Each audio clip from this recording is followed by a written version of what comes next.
Assalamualaikum warahmatullahi wabarakatuh. My dear friends, my name is Abdul Qadir Khan and my YouTube channel name Master Science Academy. My dear friends, my dear students, जैसा कि आप बखूबी जानते हैं कि हमने class 12th का mathematics start किए हुए हैं, जिसका chapter number 4 whose name is analytical geometry undergoing है, और उसकी एक्सरसाइज 4.3 को आज हम डिस्कस करेंगे। और एक्सरसाइज 4.3 को डिस्कस करने से पहले कुछ अहम किस्म की कुछ इम्पोर्टेंट आपके सामने टर्म्स रखने वाला हूं। अगर वो टर्म्स आपको अच्छी तरह से समझ आ गई तो ये सारी की सारी एक्सरसाइज आपके लिए आसान हो जाएगी। तो my dear friends, without waste of time let's have a start. तो सबसे पहले आपके सामने एक टर्म रखता हूं, derivative. What do you mean by derivative?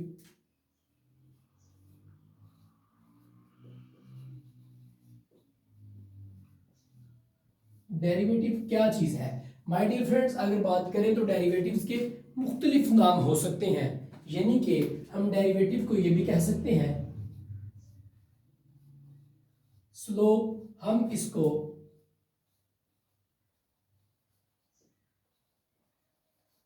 Gradient भी बोल सकते हैं, और माय डियर फ्रेंड्स हम इसको डेरिवेटिव, स्लोप और ग्रेडियंट के तौर पे ज़ाहिर कर सकते हैं। माय डियर फ्रेंड्स, अगर कभी इसे मैथमेटिकल एक्सप्रेशन में लिखना हो तो हम इस तरह से भी लिख सकते हैं।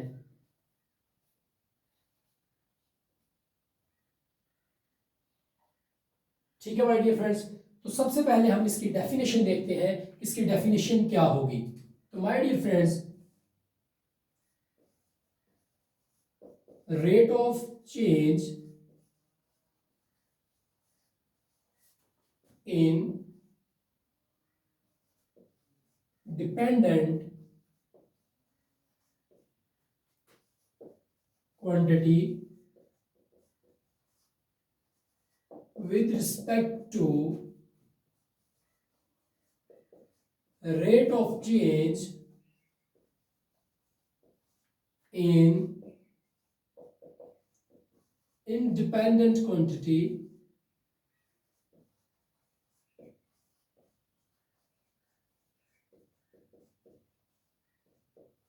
is called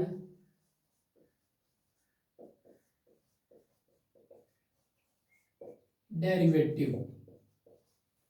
my dear friends, अगर स्लोप को या ग्रेडियंट को डेरिवेटिव भी कहें तो इसमें कोई हर्ज नहीं। तो माय डियर फ्रेंड्स, अगर मैं बात करूं कि स्लोप, वैसे इसका उर्दू में मीनिंग क्या हो सकता है, तो स्लोप का मतलब होता है या डेरिवेटिव का मतलब होता है झुकाव। झुकाव कितना है, ठीक है, यानी कि इसका स्लोप क्या होगा। माय डियर फ्रेंड्स, ये थी हमारे पास डेरिवेटिव की definition, rate of change in dependent quantity with respect to rate of change in independent quantity is called derivative. तो माय डियर फ्रेंड्स, अगर मैं आपके सामने इस तरह से लिखूं y इज इक्वल x, तो डेरिवेटिव का मतलब होता है कि इसमें कितनी तब्दीली हो रही है इसके लिहाज से, तो इस चीज को क्या कहेंगे, डेरिवेटिव। यानी कि इसके लिहाज से तब्दीली को कहते हैं with respect to x, change in dependent quantity y। तो माय डियर फ्रेंड्स, यहां पे ये दोनों के दोनों वेरिएबल्स हैं, यानी कि जिनमें चेंजिंग हो सकती है, तो इस वेरिएबल को कहेंगे डिपेंडेंट वेरिएबल, और इस वेरिएबल को क्या कहेंगे,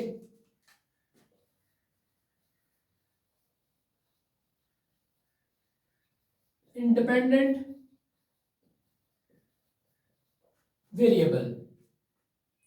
माय डियर फ्रेंड्स, एक हमारे पास डिपेंडेंट वेरिएबल है और दूसरा इंडिपेंडेंट वेरिएबल है।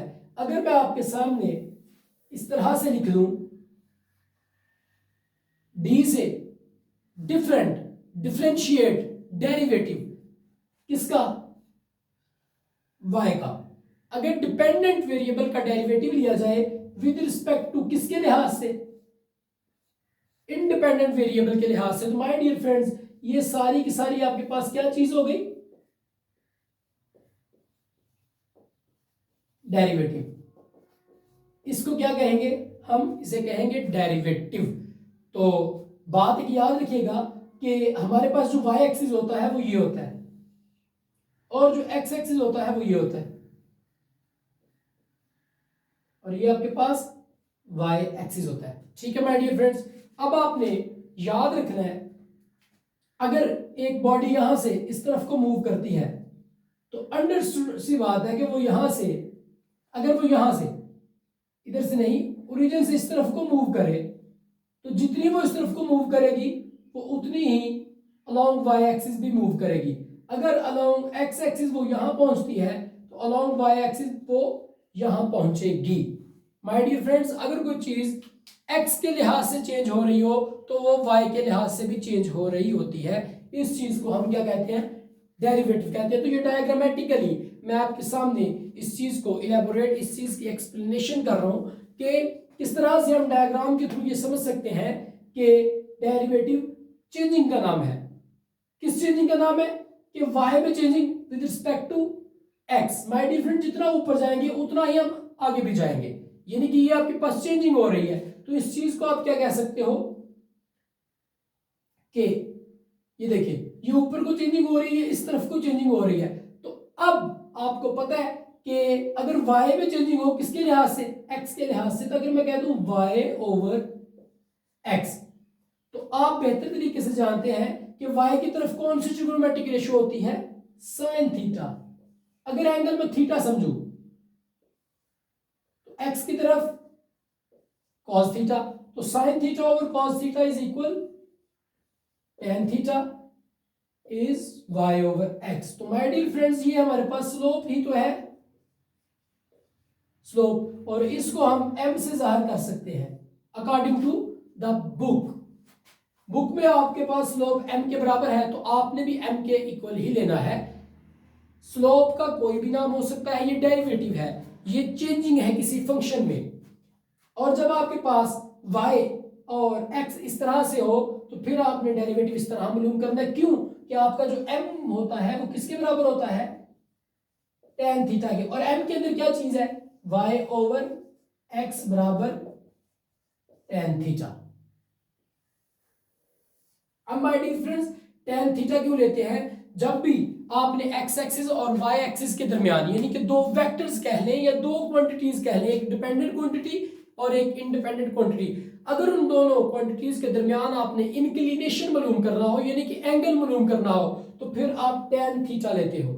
और tan थीटा बनता कैसे है, साइन ओवर कॉस के जरिए से।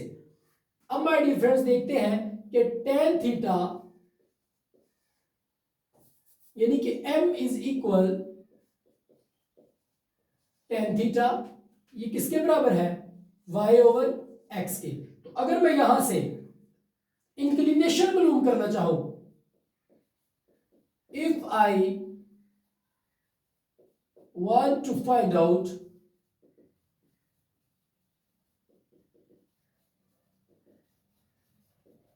इंक्लिनेशन, तो माय डियर फ्रेंड्स इंक्लिनेशन किस चीज को कहेंगे, फर्ज करें ये आपके पास एक आर्म है